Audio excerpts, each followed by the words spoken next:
I'm in Dallas, Texas. Super excited because I'm doing my first, live podcast, but it's not going to be live. You're going to see it, of course, after it's done, because I don't like to show you my guest until the Wednesday, because that's a part of the suspense. So we're headed to Dallas. It's Irving area. I'm going to be interviewing an entrepreneur that I met at the For Visionaries Only conference. She's beautiful. She's an amazing woman, a woman of God as well.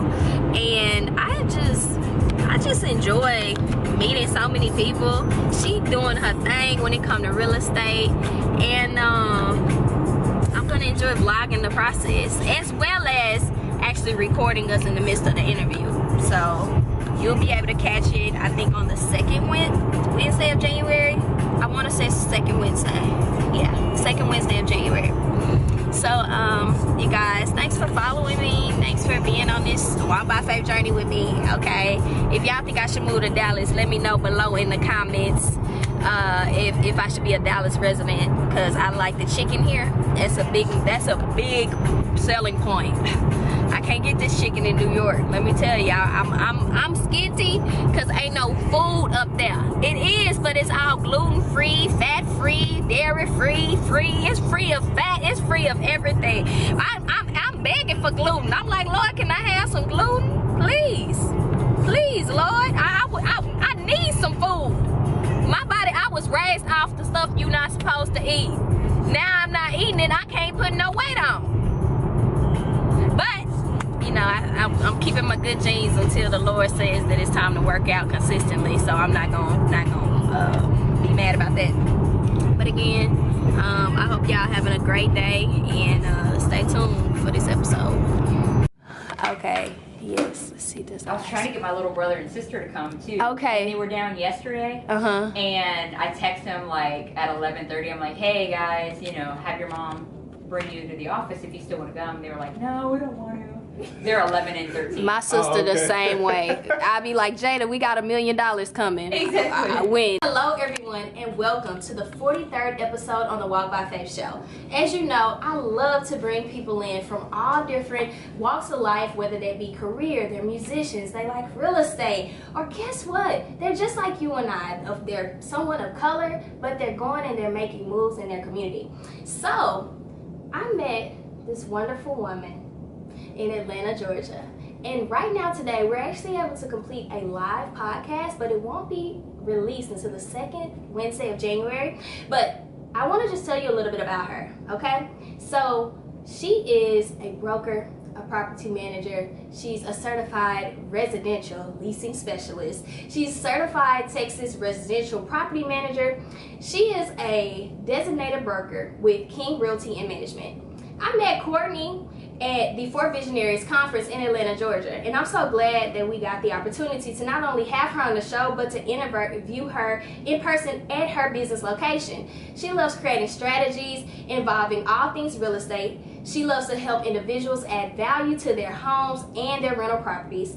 She also helps investors increase their ROI through creative strategies. She operates on proven principles of investing, which she's seen proven success not only in her portfolio, but also in the portfolios of her clients. She's an investor. Again, she's a real estate broker, and she's serving the Dallas, Fort Worth, and Houston metropolitan areas. So she was born in Portland, Oregon at a young age. You know, like, I don't know how she got to Dallas, Texas, but y'all, she here from Portland, Oregon. And she has so many accolades, but I don't want to take all of that from her. I just want you all to know that you now have a friend in Dallas, Texas that came from Portland, Oregon, who was in the real estate business.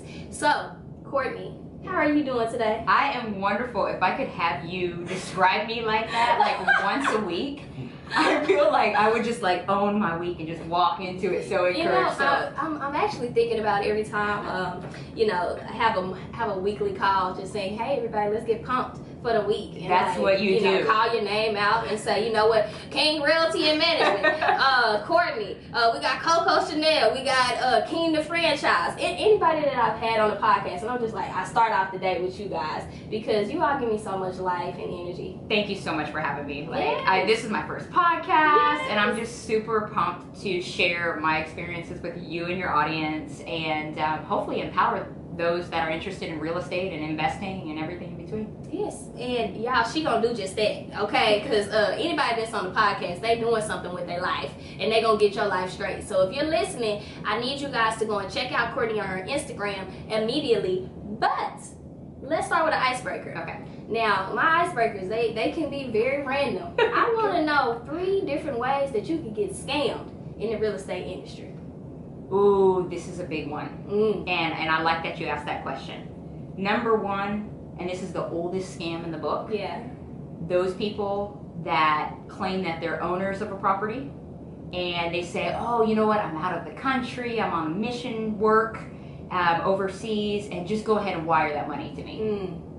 Number 1 scam in real estate, whether you're buying a home, whether you're renting a home, like that's for sure one of the scams. Yes. Another scam that just came to mind is there's a lot of people out there that want to be real estate investors, right? And especially, I mean, you being here in Dallas, every couple of minutes on the radio, you're hearing these things. Hey, come to our seminar, 0 money down, let's invest in real estate. And I'm not going to knock any of them because I actually personally haven't been to those, but you pay thousands and thousands. I had one person that I connected with that paid $40,000 out of their retirement account. Are you serious? To go to one of these seminars and didn't buy a single property because it's not necessary. And so that's what I really want to break down today, a little bit of these principles. You don't have to drain your retirement account to learn how to invest in real estate. So that's a second scam that is pretty big. I'm trying to think of a third one. Those are kind of 2 of the most common. I don't think you should be touching your retirement account until you retire. That's some words to the wise out here. I don't know if I'm speaking to anybody, but what's the third scam? Gosh, the third scam is this actually comes from one of my subcontractors that I use. Okay. He came across a really good investment deal. And he's like, Courtney, this is really good. I really want to buy this property. And I said, great. I said, I will help you. And I won't even charge you anything. I just want to make sure that you do it the right way. Yeah. Well, he felt so pressured to get the deal done that he thought he was buying this property. He gave, $50,000. And the person that sold him the property was not the rightful owner, and he didn't do it through a title company. He used a notary. Okay. Wow. So, yeah, he bought this property, but this property had $40,000 worth of back taxes owed. Wow. So for him, it was this pressure to get it done, and he broke the principles of investing and bought this house without going the proper way, like using a title company and stuff like that, which we can talk more about. Yeah, I mean, it's serious, and that's actually pretty common, and it's sad to say that. Yeah. And that was my own subcontractor. Like, he's been with me for years, and I told him don't do it, don't sign any paperwork until I review it. And he did it anyway. So yeah, if you have a friend that says don't sign no paperwork, don't sign the paperwork. Don't be signing nothing. On top of that, when you're dealing with lump sums of over $10 in our community, please have your friend check it. Wisdom. Have some wisdom. Yes. Some people know, and I feel like in our community we don't value other people's expertise. We will watch you make money in whatever area, but say, oh, well, she doesn't know, she doesn't have my best interest at heart, and we may want to go and get advice from somebody that's not of color or somebody that we don't even know because we trust them because maybe that's the right way to go. Yes. But again, she just broke down that you should have wisdom in whatever you're going through. So Courtney, you're from Portland, Oregon. How did you find your way to Dallas, Texas? So born and raised in Portland. My dad specifically is a serial entrepreneur. Okay. And my dream, kind of taking it all the way back, was to live in California and go to college in California. Yes. So after I graduated high school, moved to the Los Angeles area, didn't know a soul, went to college, had an amazing time. I went to Pepperdine University, go Waves, if any of my Waves people are listening. And I was working in LA, and I'm like, oh my gosh, I am barely making it. I have a college degree, I have a little bit of student loan debt. This is for the birds, like this is not what I signed up for. Yeah. So my dad, who is also a real estate investor, started buying properties in Dallas. 2004, 2005, where like you were getting amazing deals, right? So he said, well, you're obviously miserable in Los Angeles, so go check out Dallas. Let me know what you think, and if you like it, just move. I didn't have anything tie me down. So that's how I made it here. Okay. Yeah. But Courtney is also not telling you all everything. What? She graduated college in 3 years. She's a scholar. With 2 degrees. With 2 degrees. And work 2 jobs every semester. And work 2 jobs. Listen. Okay, y'all. Let me tell y'all. Engineering, it took me 5. I was like, I can't do it. Please, Lord, help me. But Courtney is a scholar, y'all. That means that anything she puts her mind to, she achieves it. So all I'm telling you is that we got somebody great on the podcast. Okay, you're so sweet. But let me tell you this. I'm just a regular person. Anybody can do what I do, to be honest with you. And I think that's where walking in purpose, and we'll get to the faith part, of course, but that's going to be so huge. I'm nothing special, but anybody, if they put their mind to it, or if their parents say, hey, when you're 18, you're on your own, they can survive and thrive and make money and, you know, live life. I agree. Okay. So you have a business. Yes. You know, you're an entrepreneur. And it's also a part of family umbrella businesses that you all have. So what services does King Realty provide? And how long have you all been in the family business? So I'm so grateful. My experience in becoming an entrepreneur is a little bit unique because my family we're all in different types of businesses, but family-owned business. So King Realty has been around in Texas since 2010. But we had another property management company in Portland, Oregon before my entire family relocated. But so in Texas since 2010, and we're a full service real estate brokerage. So we help buyers buy property, we help the sellers sell properties, and a unique component of our business is all things real estate investment related. So we do full service property management.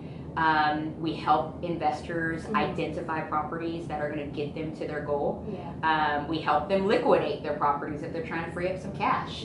And then we do everything in between in terms of the day-to-day property management, collecting rents, evicting people if we have to evict them, and advising our clients on how they can increase their income through different strategies, whether it be adding value to a property or trying to minimize your expenses. So that's kind of what we do. Okay, so I noticed that you definitely started your business before 2008. So the housing crisis happened in 2008. What happened with your family? Like, how were you able to still be here 10 years later despite that crash? That is a wonderful question. So at the time, my family and I were flipping houses in Portland. And my dad will be the first one to tell you he was breaking all kinds of rules when it comes to investing. Because at that time, it was 100% financing, stated income. These lenders were not verifying your assets. They were not verifying anything. And we as a family did become over leveraged. So if there's anything that we learned in that is there are certain principles of investing and you can't violate those. If you violate them, there are going to be consequences. So we got hit hard. I mean, we lost some properties. Being transparent, my dad had to file for bankruptcy, which is tough. And it was interesting because it was a tough time, but when I tell you God guided our entire family through how we were going to get through it and all of that good stuff, I honestly didn't know how bad it really got. Because, you know, my dad was receiving word from the Lord on how to maneuver it. And so then we came here in 2008, took some time to just kind of recover, regroup, analyze what we did wrong, learn from that, and then start over. So, So one thing I wanted to have a teaching moment, because King Realty Management Incorporated, that's an Inc. A lot of us have been seeing LLCs, which is a limited liability company. What's the difference between incorporated and LLC? And, you know, because a lot of us in 2019, we're going to go out and we're going to be entrepreneurs and we're going to get these businesses. But we want to make sure we're filing properly, also legally. So what's the difference? Really good question, and I actually talked to my dad a little bit about this when I took over the company last year. It's an LLC versus a corporation. Both are to establish, I guess, corporate protection, right? So liability doesn't fall on you personally, right? He actually started King Realty as a corporation just because that's how we had it in Oregon. Yeah. Also, he did that because in the event that we went public and started selling shares and stuff like that, he wanted to have that flexibility with that particular entity. But some of our other businesses are limited liability companies. Yes. So that's just what we saw fit for us, and we just ran with it. And there's, like, without going too far into this, but LLCs or corporations can either be an S Corp or a C Corp. Yeah. So we are still, as a corporation, an S Corp, so it is a pass-through entity to me, personally. So number one, for any of your listeners that are going into business, is having some sort of corporate protection is important. But they are going to want to get some wisdom from somebody that's an expert in that to see what type of entity is going to be best for them, because it really varies based on the business. I believe that. Yeah. And again, you guys, making sure that in 2019, when you're going out and starting your business, you talk to someone. It could be somebody that looks just like you. There are people that specialize in different things, of course. So right now, we got Courtney on the mic, and she specializes in real estate. Love it. So, Courtney, Yes. you started off as an independent broker, and what was that like? And how did your dad give you the flexibility to just get started? So it's interesting because here in Texas, you have to be a real estate agent first, an agent sponsored under a broker. Okay. So my dad, after he got his realtor's license, I think it was 2 years at the time, this was a while ago, he got his broker's license, and I worked under him as an agent, and he, or King Realty, was my broker, right? Okay. And so my situation is a little bit unique because I've never worked for anybody but family. Yes, which is good. That's what we want. Yeah. So at the time that I got my real estate license, he said, "Okay, you got license. Go run with it." And so he was there if I just needed a sounding board. Hey, in this situation, what would you do, or how would you handle this client? Yeah. But in terms of getting clients and building my pipeline of investors and sellers and buyers, that was all on me. So a lot of like Google AdWords I was already familiar with. Okay. And just building relationships. Yes. And just making sure people knew that, hey, I got my license, ready to go, I'm ready to help you. And that very first couple of years, I mean, I was grinding nonstop. So tell us about that first property that you sold. Oh yeah. That's a big number. I can't let the listeners not know about this. I like that. So within the first year, it actually was probably more like 7 or 8 months, I sold my first $800,000 property in South Lake, Texas, and it was a big blessing, and I give all the glory to God because I mean, I was just fresh on the scene, and my clients didn't know that I had just got my license. Yeah. So it's like, it's fake it till you make it. Yeah. But behind me, my dad was like, okay, Courtney, this is what you need to do. This is what you need to do. Because when you get your real estate license, it's very book, like very on paper, this is what you do, but it's not practical.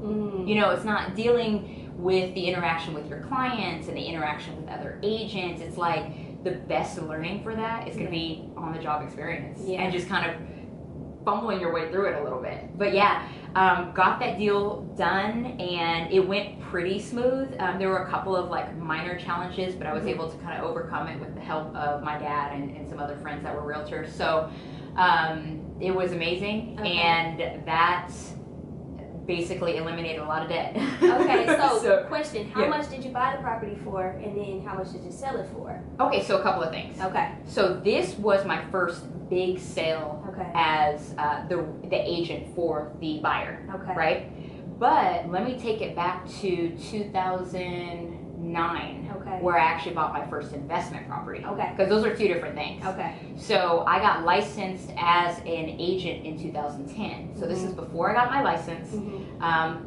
Very brief backstory, I was actually a teacher. Yes. So I was teaching. And on immigration, by the way, which is a hot topic. Yeah. As our government is shut down right now off of some immigration walls. Exactly. So that's a whole nother podcast. That's a whole nother podcast. That's a whole nother day. So anyway, I was teaching, and I was actually riding around with my dad, and he was showing one of his clients a bunch of different properties in Grand Prairie. So we are riding around. And we go into this property. It's 4 bedrooms, 2 bath, foreclosed property, 2009. They were all over the place. And his buyer client was like nitpicking. Oh, this is terrible. This is terrible. This is terrible. This is terrible. I can imagine. Yeah. So, and it was $68,000. Really? Yeah. Okay. So she was nitpicking it, and after the showing, we got in the car, and my dad was like, "Hey, Courtney, what do you think about buying this property?" And I am terrified. I'm like, "Wait, what? 68,000? Like, oh my God, you know?" Yes. And I was like, "Well, I'll think about it." He goes, "Well, if you don't buy this property, I'm buying it." Ooh. So, as he said, this is the ideal property, the ideal rental property. So I was like, well, you know what? Even though I'm fearful, I'm gonna do it. Yeah. And just a sidebar: those that are still full-time employees and W-2'd and all of that, it is a lot easier to buy a property than somebody that's self-employed. Okay. So I mean, this was a cakewalk when I did that. Yeah. So bought it for $68,000. It only needed about $2,500 worth of work to rent it, right? Okay. So bought it, did the work on the property, rented it out for $1,250. Wow, a month. A month. My mortgage was $600 a month, including taxes and insurance. Okay, so you were making double. Thank you. So I held on to that property for 3 years. Okay. And I never really touched the money. I just let it stack because I didn't need to touch it, you know. Yeah. But I owned it for 3 years, and then one of my clients, who we managed a bunch of his investment properties, was like, "Hey, I really need to pick up a property." Okay. And I said, "Well, why don't you look at this property?" And it was my property. Okay. And so 3 years later, sold it for $100,000. Okay. And that eliminated all my student loan debt and put money in my pocket. Hold on, because it was 68. Yeah. And then you sold it for 100. 3 years later. 3 years later. Don't forget the cash flow. I'm cash flowing $600 a month. So money. Yeah. Cardi B, we need to tie in the Cardi B song "Money" right now. Okay, so first property deal, really good. Yes, yes. And so I really was able to see, okay, this is how you identify an investment property. Yeah. You know, because that particular buyer couldn't really see all the potential. And as an investor, that's the best deals are the ones that are distressed, those properties that need work. You know what I mean? Because my family owns a residential and commercial handyman service, we were able to do all the work to the property. All in the family. All in the family, exactly. So for those of you out there that may, let's say they're not homeowners now, but they want to buy a home, and they may not even want to live in the home, you could do something as simple as that. Yeah. And that's an asset that's going to produce cash to cover whatever liabilities that you have. You know what I mean? Yeah. So how does that tie back into the $800K? Because I'm trying to figure it out. Okay, so the $800,000 deal was me representing the client. I didn't buy the property. Okay, you didn't buy the property, but I you was representing the client. So that was 3% commission on $800,000. I think it was $830 to be honest with you, but I still don't know. My math is fleeing from me. All the money we talked about on this podcast today. It was a lot. A lot. 3% on $800K. Yeah, I was not a math major in college, so but you do more and more of those deals. Oh yeah. You start calculating it very quickly. Okay. So. Okay. I'm hearing from our person on the camera is like another $25K just from that, right? Yeah. I think that was it. That's good. Yeah. You know what I'm saying? Just to sell something. So really we could approach this from two ways. Yeah. You know what I mean? Yes. If somebody in your audience, let's say they don't want to be a real estate agent because sales is not their strong suit. Yes. Right? Yes. Well, they can become an investor and do something like that. You know, because my dad and I personally and for our clients have done deals like that $68,000 deal all day over the last 8 years. You know what I mean? And for those of you that have a sales background and really like that, you have the interpersonal relationship skills and all of that, then maybe entertain getting your real estate license. Yeah. I mean, you guys, today all I hear is money, so I can't go wrong with. Another thing I want to tell you guys on the podcast. Yeah. Courtney is now a part of the Wild by Faith family. if you send her a DM or email and you say the plug sent you, I love it. She will help you out. And it'll be from the plug relationship. And it wasn't hard. Like, I'm talking to her, y'all can reach out to her. Talk to her. And when I tell you, I can talk about real estate all day, every day. Yeah. Like, I love this. Yes. I love being able to show people this is the value we can add. Yes. Show people, no, you know, you're discouraged maybe in one area, you don't think you can buy something. No, Yes. it is possible. Yeah. You know what I mean? So yes, please DM me. Yeah, send her a message for me. Help. I need commission off of that message. Okay, somebody. So, what mistakes have you made while being in the real estate business?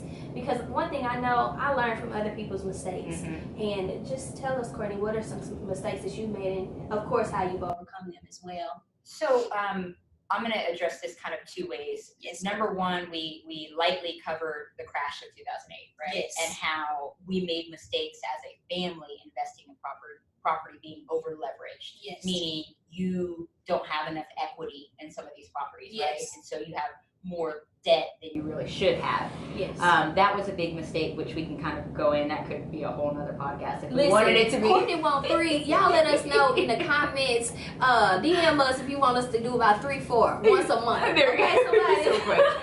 So, but I think one of the hardest things, especially starting out as a new agent, is we can talk all day about the commissions, right? Yeah. $25,000 commission Yeah. just right out the gate, and that's awesome. Yeah, But it is a struggle when you first get started. I agree. You know, now my story was a little bit different in that I was still teaching in 2010. Yeah. So I was a full-time teacher and did real estate on the side until 2012. Okay.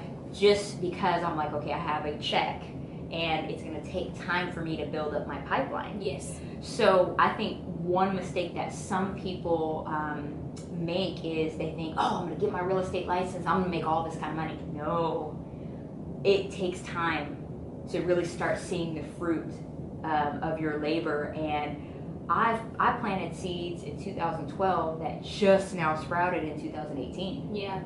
And it's so easy to get discouraged. And I felt like, oh my God, I'm doing all of this. You know, early on when I first got started, I'm going to this networking event, and you know, and I'm putting myself out on social media, and I'm doing all of this stuff, but I don't see anything of it. Yeah. And it's easy to get discouraged. So I know your question was, what is the biggest mistake? Having unrealistic expectations. Yes. When you first start out as a real estate agent. And then just really persevering through, because there are some slow times. I mean, I wasn't doing $800,000 sales all year. Yes. You know what I mean? So I think that's kind of what I really want to emphasize there, is just having realistic expectations. And he's a speaker and an author. His name is Bob Proctor. I don't know if you've heard of him. No. He has this quote that I actually use when I am presenting to prospective agents that want to join King Realty. And that is, there's a season for sowing and there's a season for reaping, and you can't do both in the same season. Drop the mic, somebody. So whether you're in real estate or you're trying to be an investor or you're in PR, yeah, there's a season for sowing and there's a season for reaping. And you can't do both at the same time. And so that, having that quote just personally kind of circulate in my mind from 2010 when I first started until now has kind of helped me see, okay, you're planting a seed. You know, and we know what the word says. Yes. Some plant, some water. Yeah. But the Father will bring the increase. Yeah. You know what I mean? So just really having that in mind. Yes. And Mike Todd had a message that you're planted, not buried. Oh, I love that. I love Mike Todd. If you want to be on the podcast, if you're listening, I would love for you to be on here. That was a great series. It was an awesome series, and I think it was perfect. Just having patience, right? And knowing, like, for me, start a podcast. People weren't listening to it the first day. Yeah. You going out and saying, I'm going to be a real estate investor, I'm going to be a broker. Like, you didn't buy your property on the first day that you started. At all. And as a testament to being an entrepreneur, just because you start your first day in 2019 doesn't mean you're going to have dramatic sales going towards, like, the first day you start. Exactly. You have to continue to sow. Yep. So It's a long game. It is. And it literally is a marathon. Yeah. So I agree. And I'm thinking to myself, have we covered enough of helping people understand the difference between full brokerage, then the property management and sales, and also the investment piece? Did we dive in there? I think we have, but let me, I guess, bring a little bit more clarity. So King Realty is an independent brokerage, right? Yeah. And what that means is, if you had to compare it to something, is like the Keller Williams. Keller Williams is a huge worldwide brokerage. Okay. You've got Remax. We are not on that level. Yes, but you will be. Yeah. So Exactly. But we are just like them. We do those services. However, a lot of the big brokerages don't do property management, and really our focus as King Realty, our focus is investing and helping investors, helping people learn about investing, everything related to building passive income. Yes. Right? And a lot of those big brokers don't have property management services as part of their business because of the liability that is associated with property management. And so if somebody's like, well, what does King Realty do? That kind of breaks down like how we are related to other brokers. Okay. So you guys, she told you what she does. Yes. She told you all what she does and what her business does. But one, I want to take just a step back because we ladies. Yes. And we met at the For Visionaries Only conference. Yes. Okay, you guys, like, this conference brought me enough content for the whole 2019 year.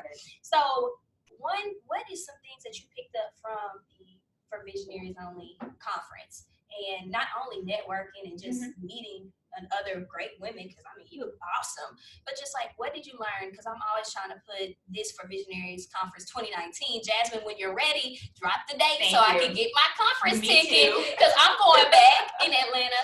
But what is something that you picked up from that conference? So it's interesting because I heard about the conference from Tatum Tamia's podcast, Less Than Bossed Up. Less Than Bossed Up, yes. And so I said, you know what?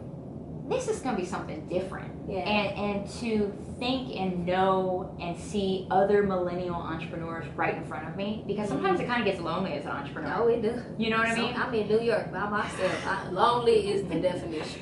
So I really wanted to just build some awesome connections, and I think I definitely did that. Yes. And I just felt really, really empowered after the entire weekend. But in this season that I'm in right now, personally and in business, just really learning what it means and what it looks like to surrender my business to God. And that's really what my focus was. Is, Lord, how can I surrender King Realty to you? What does it look like? What do you want me to do? Yes. And I felt like I got a little bit of clarity as to what that looks like. Okay. And literally kind of reinforcing, acknowledging Him in all our ways, and He will direct our steps. Yes. And not stressing on the little things when it's not perfect, you know. But I would say just the connections that we were able to build and just this confidence in my surrender. Yeah. That's really what I got from it. Okay. And I will be back next year. Yes. And so for me, I got a mentor. Her name's Ebony. Shout out to you, Ebony. Girl, you're living your best life. You're on every beach. Hi, Ebony. You look. Hi, Ebony. But what are some of the things that you look for in a mentor? And also, did you have a mentor coming in? Did you just take classes? A lot of your knowledge, did it just come from your family? Because I know for myself, I have several mentors that mentor me in other areas, but like from a mentorship perspective, what have you seen that has worked and have kept you successful? Yes, I think one thing that has helped me is that back in high school, I would work for my dad's businesses, whether I'm painting a house or whether I'm helping lease a property. And so I was able to glean a lot of experience and knowledge and a lot of stuff from those experiences back when I was a kid. Okay. And so, I talk about my dad a lot. I can't help it. That's okay. We're gonna hit on daddy at the very end. So, he was like my mentor because he was a businessman. And I would always talk to him like, hey, how did you do that in business? Yeah. Why did you do it this way? Yeah. And he would explain to me why he did certain things and how he did it. And so I'm just kind of like soaking up everything from when I was little all the way up until now. Where I still call them, I'm like, hey, how should I deal with this employee? Like, what's the best approach, you know? So that was big growing up. And then that's like the business side, right? But finding a good counselor for everything that's not business. You know what I mean? So for me, you know, going to counseling and seeking some older adults that have had a ton of life experience where I can just kind of bounce stuff off of them. Hey, what do you think about this? You know, maybe my approach or my reaction wasn't correct. How would you recommend that I approach it? So I think somebody that is mature and mature in their faith is so, because you can't just go to anybody. No, you can't. You know what I mean? So I felt like I trusted my dad because he had a proven track record. It's 2 o'clock. He had proven track record of giving me good advice. And then just seeking out other successful people. You know what I mean? That that I feel like I could pour into them and they can pour into me. I don't know if that kind of answered. No, you did. Okay. You did. You answered it. And just having wise counsel again. So important. I think the people also want to know, like, when you had to fire someone, like, you're a business, you know, what is that like when you do have to cut the ties? And even, not for myself, what I've had to do with it, but I'm sure in the future it could happen.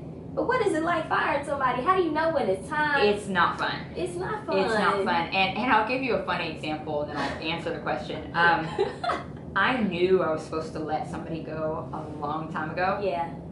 But like, you don't want to be the mean person. You know, you have a heart as a boss, right? And so, so I was like, okay, God, and I heard it. I heard her say, okay, Courtney, it's time to let her go. And I was like, oh, but it's Christmas time. It wasn't this year. It's Christmas time, and she's got kids. I don't want to do that. And he was like, if you don't do it, I'm going to do it for you. So she ended up quitting. Wow, which is great. Well, it's great because you don't have to pay an employment.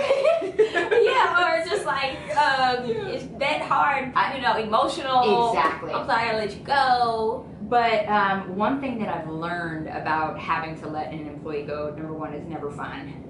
But if you approach it in a very respectful way, and just have open communication, I think the wise component of this is, as a business owner, it's very important that you have everything well documented. In a culture that wants to sue anybody and everybody, you've got to make sure your documentation is on point, have written warnings or some sort of procedure so you can document why you're going to end up firing them, you know? But it's never fun, and sometimes, you know, I've parted ways and it's been positive and they respected it. And then other times it hasn't been positive, but I can't control their reaction, but I can do it in as a loving way as possible. And it's business. And let me tell you this, as a business owner, it is very important that you establish the proper boundaries with your employees. Because if you're telling them all of your personal life and stuff outside of the business, and they're doing the same to you, it just muddies the waters. And I personally don't do that. I mean, I'm friendly and you know, and care and ask my employees, like, hey, how was your weekend? What did you do? But at the same time, there is a boundary that I usually like to set. So that makes sense. And you have to have boundaries for all parts of your life. My aunt Lisa actually gave me a book this year on boundaries, and it helped me to learn, like, there's just certain things that I don't need to do to people, and people don't need to do for me. Hey, we got a line here. We got a boundary. Okay. It's so important. So another question that came from our audience is, what is your preference? Rental properties, wholesaling, or flipping houses? Ooh, that's good. I don't wholesale properties. Because it just doesn't make sense for me to do, because I'm usually buying the properties. I don't really wholesale them to other people. So that's number one. But buying an investment property or flipping homes, it depends on what my focus is at the time. So The long game is for the investment properties. So you buy this rental property, you rent it out, and you really see the appreciation over time, you see the cash flow over time, and all of that good stuff. It's a long game. Yes. Flipping homes is great for building capital. And that's actually what my family and I are doing right now, specifically in the Houston market, is to generate cash fairly quickly. Yeah. So we do both of those. And again, depending on what a person's goal is, they're both great options. Okay. Yeah. Okay. So listen, we getting it. So one thing that I love and aspire to have in my near future is to have a family-owned business. I want to pay my family to do things. I want them to live their best life, and I want them to make choices based on what they do with their time and bring their gifts and their talents to, and put it all under one umbrella, similar as your family. Absolutely. So what has been some of the ways that you're creating generational wealth and also teaching your siblings how to do that for themselves as well? So I am so blessed because my family, we're so very different. Like we all have our strengths, and they're all very different. So my aunt and my stepmom both work for King Realty, and they're amazing, and I could not do what I do without them. Yes. My dad, he runs our handyman residential and commercial contracting business, so that's another component, kind of what he does. Yes. And I'm fortunate because I can't say that I came up with it, because it's just been something that has been in our family forever, because my dad just has been very conscious of, hey, if any of my kids want to come and work for the family business, they can, and we'll see where their strengths are and make room for them, you know? So I feel very, very fortunate. And then my younger siblings, I have an 11-year-old brother and a 13-year-old sister, and they are homeschooled, and they actually come into the office. And so when they're not doing their homeschool, then I have them do different things, like my sister Maddie will do spreadsheets for me, like, and just the time-consuming tasks that take up too much of my time, but I know that they can do it and they can knock it out real quick. So I love being able to be that big sister and pay them, because I pay them for the work that they do. Awesome. Exactly. So I pay them, but also show them that, hey, if you want to make money and you want opportunity, you just come holler at me. And we will figure out where you need to be. I like that. Yeah. I love it. And it's funny because I reflect on when I was a little kid. Like, I was in elementary school, and my dad would take me and my sister to different job sites. Wherever you saw him, you saw us, right? And so we're like standing outside painting a fence, and you know, so like we're just these little kids doing like contracting work, you know? And so I, as an adult, have come to so appreciate that time, and as a result, kind of want to put that, or give that opportunity to my siblings if they want that. And when I have kids, I will do the same with them. Take them to work with me, and you know, because I really think that there's so many benefits to that. So I agree. As we continue to build not only King Realty, but our other investment company, which is called King REI, and our residential contracting company called Unique Home Maintenance, we're all just continuing to build and grow so that any of my siblings can work it, and our kids, when we start having kids, can work it too. It's so important. And you also talked about just building the kingdom. Yes. And I know you're so passionate about that. Just bring that on in there. So I love this because the word says, seek first the kingdom of heaven, and all these things will be added to you, right? Yes. And you look at what Jesus preached. Jesus preached nothing but the kingdom. And before Jesus, it was John, right? And so the word also says, and you can type it in the show notes because I don't know exactly where in the word it says, but the kingdom of heaven is righteousness, peace, and joy in the Holy Spirit. Wow. And then there's another scripture that says the kingdom of heaven is inside you. Wow. You know what I mean? So, I mean, we live in the United States, right? And so we've never really been exposed to kingdom and commonwealth and all of these philosophies, right? Yes. And shout out to Miles Monroe, who when he was alive, preached nothing but the kingdom. And so a lot of this stuff that I'm quoting is because of the books and stuff that I've read and videos that I've watched of him. But so you have the Father in heaven, and the kingdom is his. The whole kingdom is all of these people that are looking up to the Father saying, Father, what do you want me to do? Yeah. And the Father says, okay, I need you to do this, I need you to do that. Mm-hmm. And so as a family, we have been seeking the kingdom every morning for the last year. And what that looks like is us going to the Word, us dialoguing with the Father and praying and saying, okay, Lord, we surrender this day, because all we're worried about is today. So we surrender this day to you. Please direct our steps, show us where we need to go, and tune our ears to hear you and our eyes to see you. You know? So in all of this that we're doing with the businesses, because at the end of the day, it's not about the business. Right. It's not. And I just learned that like this year. Mm-hmm. It's not about the business, but it's about, Father, how do you want to use me? Yes.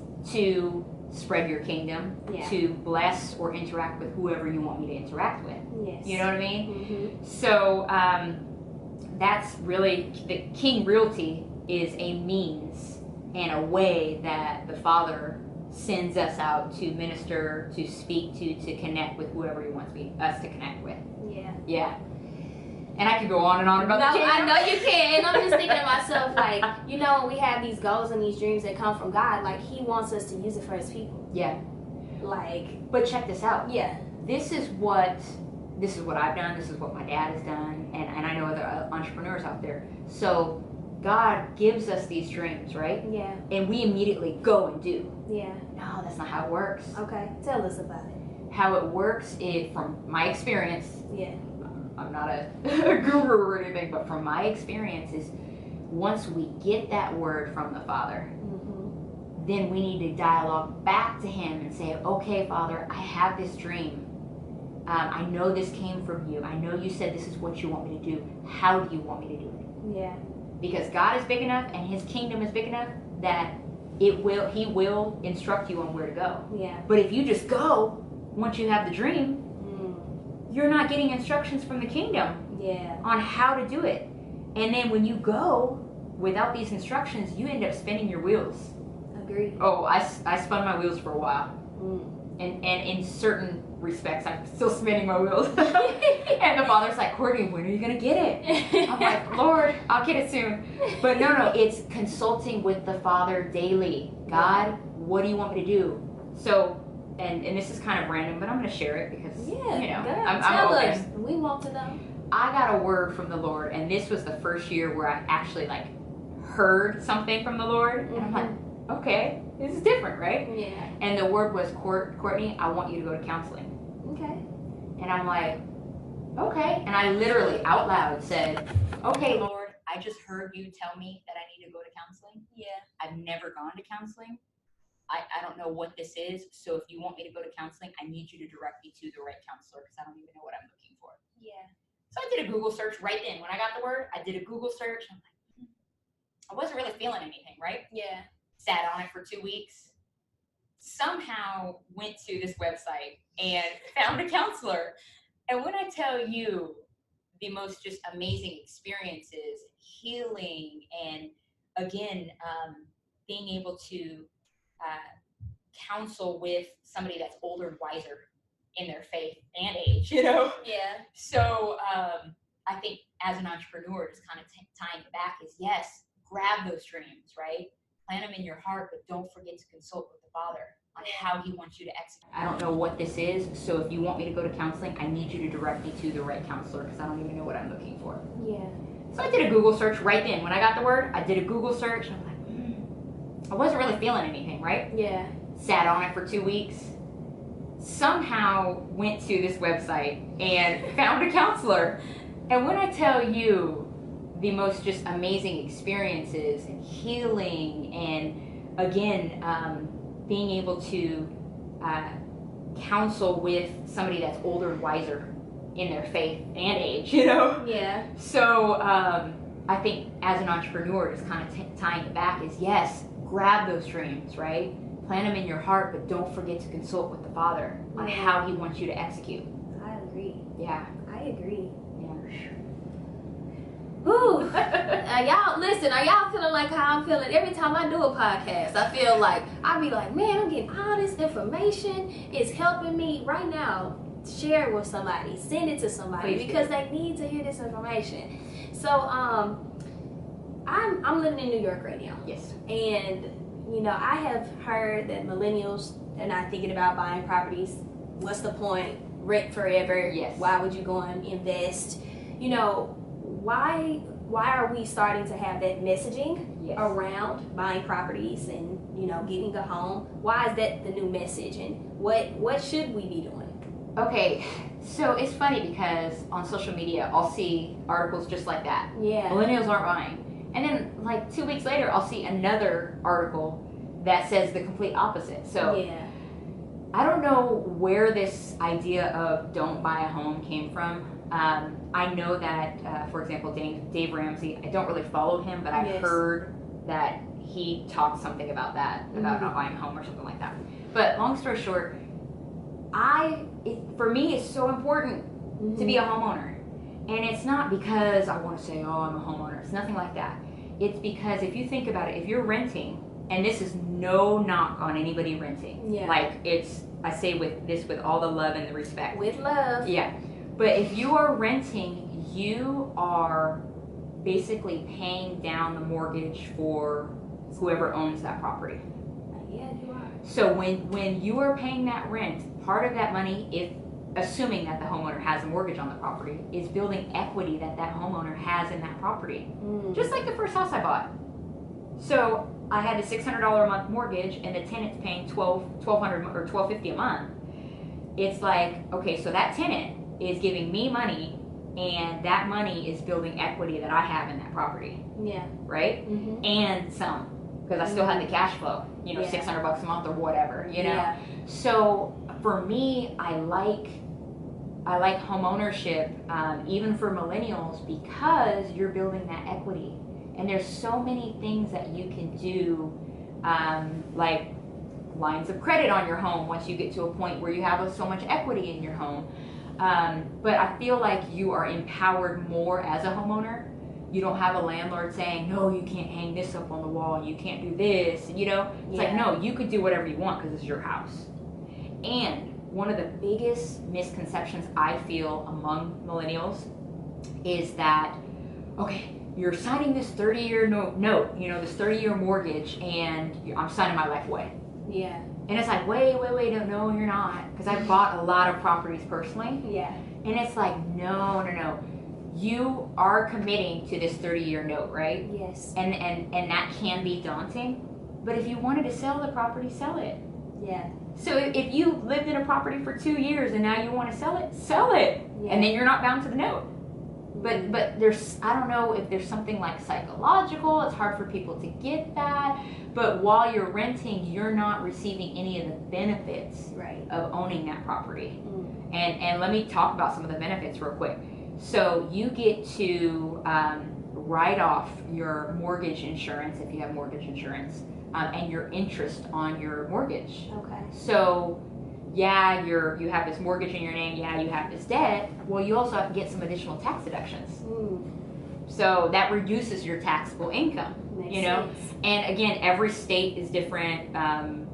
You know, federal taxes obviously are going to be the same, but states have different rules. And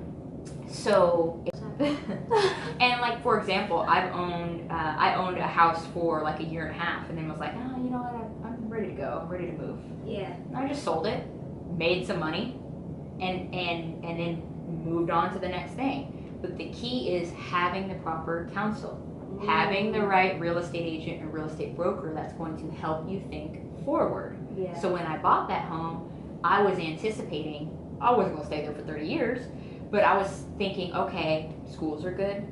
Okay, they're developing this new grocery store within a half a mile. You know, you're looking at all of those things, at least I do with my clients, so that if you do decide to sell in the future, you've already considered and at these resale factors, and it will help you get to what your goal is at that time. Because my thing is this, if I'm helping you buy this property and you decide to sell it, I want you to come back to me. Yeah. And I want the sale to be easy, or as easy as possible. So I need to educate you and tell you, okay, you know what, there's train tracks behind there. Oh. Now you get to make the decision on if you're okay with that, but just know that if that train comes more frequently over time, or whatever the case may be, that may end up affecting who buys your property in the future. Yeah. That's all I'm saying. That makes sense. And those are some things that we may not even look at. Mm-hmm. So, Courtney, yeah, what's next for you? Oh my gosh. So I'm in a really cool season, and I'm so thankful to the Lord because He's literally guiding my every move. Yes. I'm restructuring King Realty a bit, and we're not going to be doing as much property management as we once did. Okay. And I can't really go into all the details yet because the deal is not finalized, but I am going to be relocating to Houston. The end of January. Okay. So I'm super excited. I've never lived in Houston. Okay. And in Houston, what I plan on doing is opening up another branch of King Realty. So we were heavy in Houston years ago, and then when my dad handed the company to me, we scaled back Houston a lot because I kind of like the Dallas market more. But now we have some opportunities to re-enter the Houston market to really focus on investing. And so that's what we're going to be doing in 2019. And I'm super excited, and I have no idea what this is going to look like. And I'm a little scared, but we're walking by faith. Yes, you are. And are you keeping the Dallas office as well? Yeah. Okay. Because I've got agents. Money. I still got agents here in Dallas. So for your listeners out there that want to invest or buy or sell in the Dallas market, I have a whole team of folks here in Dallas that work under King Realty. And then hopefully we'll be building that team in Houston, so I'm really excited. Yes, and I have to put in a plug for Courtney because I went to Prairie View A&M. So many engineers out there, black men. A lot of black men out there. If you're listening, and I have an audience in Houston too. Y'all, Courtney's single. I preach the holistic woman because I believe we can have all things. We can get this money, and we can have our family. We have our man. You know like what I'm my saying? wingman. Look, if I'm ever in Houston and y'all need to connect with Courtney, she's on Instagram, straight flexing, and I'm just putting it out there. And if the Walk by Faith podcast gives her husband, I may not have seen it coming, but well, I was gonna say, if that happens, you're gonna be in the wedding. Oh, let me tell you, I love a good wedding. I don't think I sometimes like, can I host a wedding? Because I'm so funny. Oh, you're gonna be the host. What? Oh, I'm gonna be the host. I'm gonna be like, listen, y'all, Courtney Mann came through the podcast. So again, Courtney, she's a beautiful spirit. She loves the Lord. I appreciate it. Just being around her, she's amazing. She's single. She's single. Single. Okay. Also, so we're just a small step back before we end the podcast. Okay. You talk about your dad a lot. I do. And it would not be right for me to just let the show end and we don't cover him and how he has been just like a huge impact on your life, as well as a big reason why you're moving back to Houston, parts to get her man.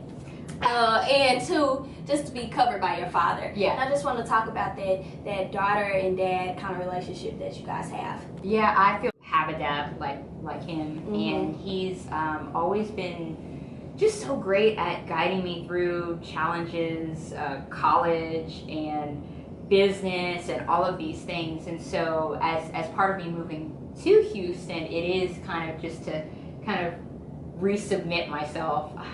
I don't even know how to describe it because I know some people would be like, wait, submit? What? No. No, it's like resubmit myself to be covered by my dad a little bit in the hopes that, as I explore dating and stuff in Houston, that I just have that covering and that support, not only from him, but my entire family.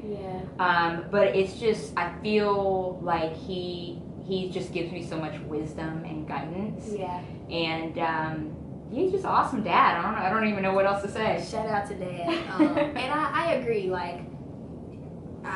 without putting too much out there for the family, because y'all be listening, y'all be watching, y'all be following. But I do believe that your dad has a good sense of who you should date, who you should potentially marry. He should be there to kind of guide you. And for any ladies out there that may not have their father, having another man in your life as a mentor that you trust to say, hey, can you check out this guy for me? Because I'm not really sure I like him, but can you just check him out? Because a man knows a man.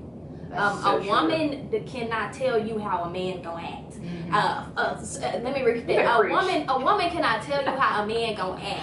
So you really have to trust men, someone that you trust, to check out the guy that you're with. Yeah. So agreed. But and I like that you put that because put it that way because there's a lot of people that don't have a father, and you're not at this huge deficit if you don't have a dad. But I'll tell you right now, my dad's the type of dad he'll adopt any daughter.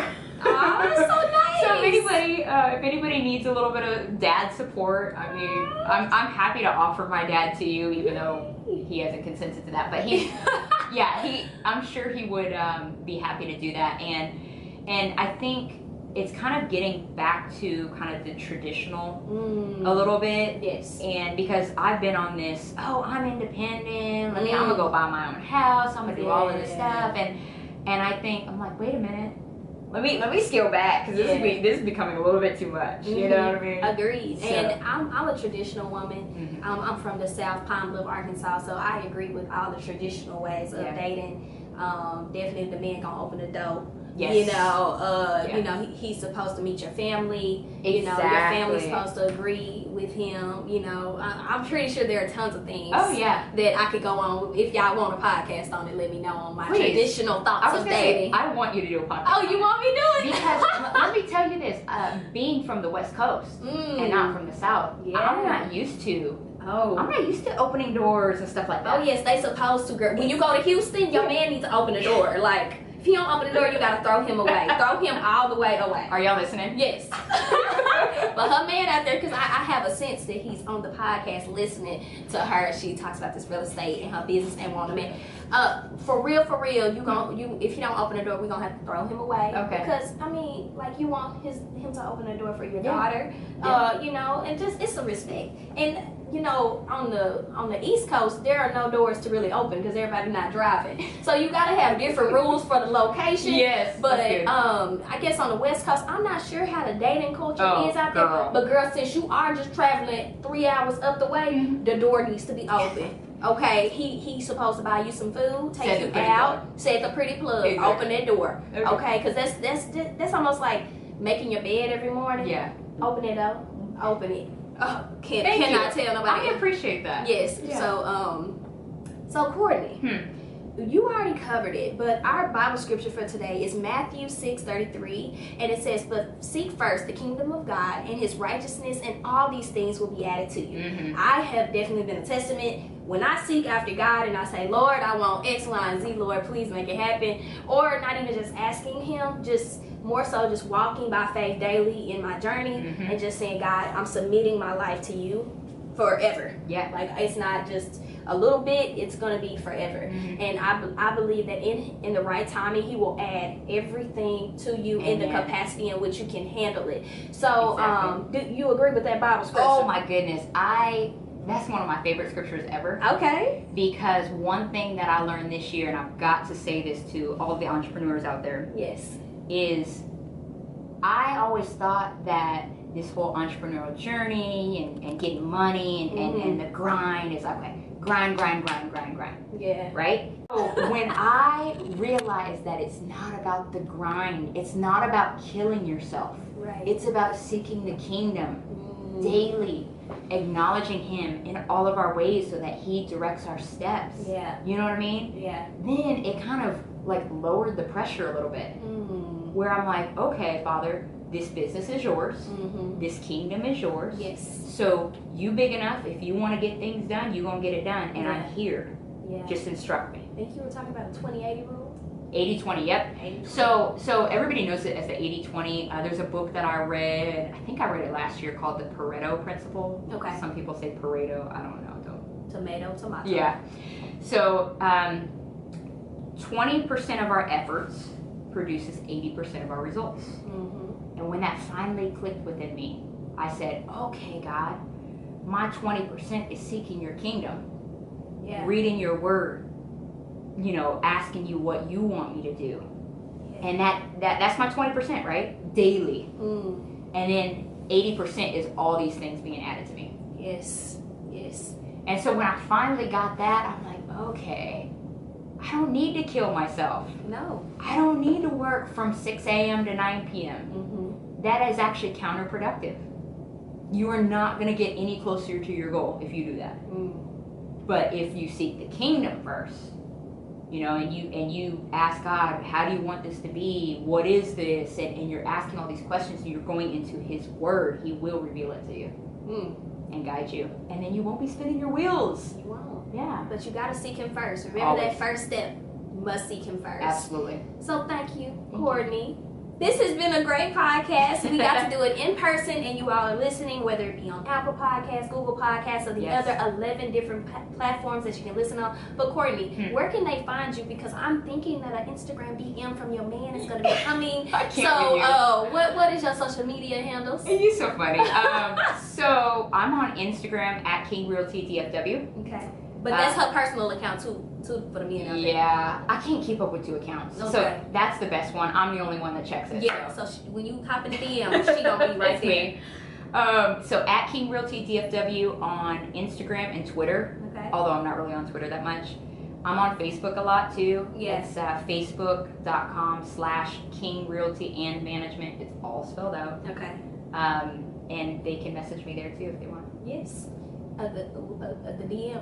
It go down in the DM. You're so funny. I just appreciate you. Yes, I mean, because sometimes as women we don't not put yourself out there, but I don't. Let's be real. I mean, you know, I ain't trying to just say it, but like I meet so many successful black women, and you know, men they can't read on your forehead I'm interested. Exactly. But also the way we walk, the way we talk, it's not. Are we inviting them? Are we walking around like, please don't touch me, dude? Like, I don't want you to open my door. Like, what are we doing? Exactly. So it's more like, okay, you know, hit her in the DM if you are a respectable young man that understands opening doors is important. So, again, we got to thank you, Courtney, for coming to the Walk by Faith show today. There's going to be an episode every Wednesday. And our main mission is to make sure that you, as the listeners, understand that you can achieve everything you want in life as long as you put God first and you continue to walk by faith. And this was a message from the Pretty Plug. So tune in next week for another episode. And we're out, guys.